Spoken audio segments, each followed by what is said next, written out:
All the grown-ups were once children, though few of them remember it.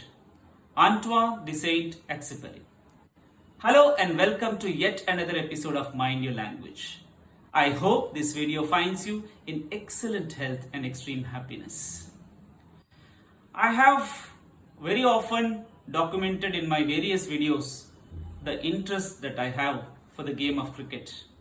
I have also spoken at length how the game of cricket has helped me improve my English. I am fortunate enough to have observed cricket in an era where many of the stalwarts were at their peak. Stalwarts such as Sachin Tendulkar, Rahul Dravid, Jacques Kallis, Shane Warne, Brett Lee, Daniel Vittori, and the list just goes on. And so, when the other day I came across the autobiography of Wasim Akram titled Sultan, I could not keep calm. I just picked up the book then and there and started reading it, and I completed it in 2 days.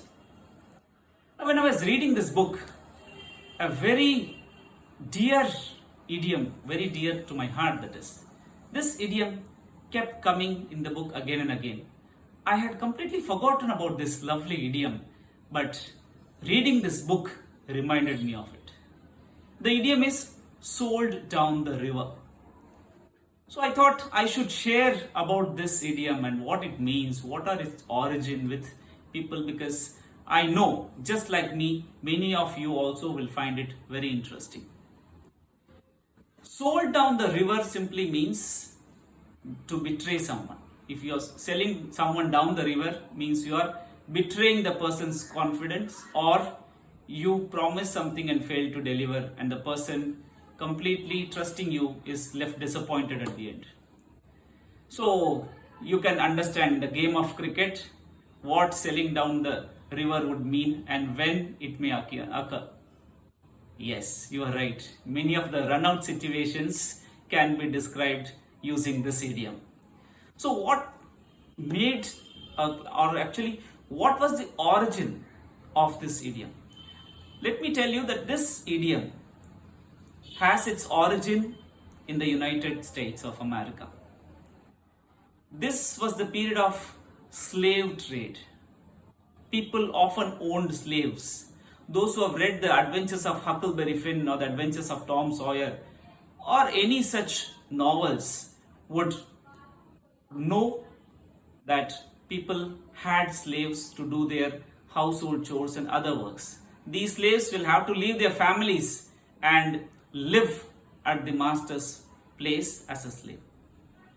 So, when a master is tired of a slave, or if someone is ready to buy the slave for a better price, the master would not consult the slave and ask for his permission. Excuse me, Mr. Slave, can I sell you to Mr. XYZ? Will you be comfortable?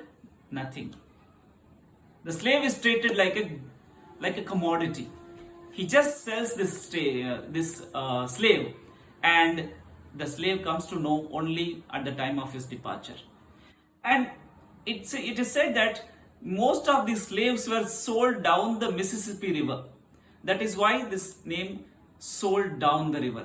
The next master might or might not be good. The current master might or might not be good. But the slave has every right to know where he is going to live in the next 24 hours or for the rest of his life. This very right is snatched away from him. And while he is thinking of, okay, what should I do for my master tomorrow, the master is busy bargaining with another person for the sale of this slave. So how do we use this idiom?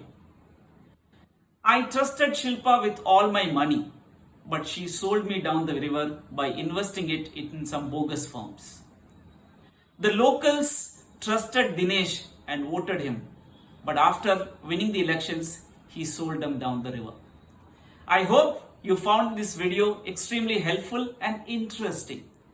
If yes, please subscribe to the channel if you haven't already done, and also spread a good word about my channel to your friends, family members, loved ones, colleagues, and whosoever you think might be benefited out of it. Until we meet with another interesting episode, mind your language.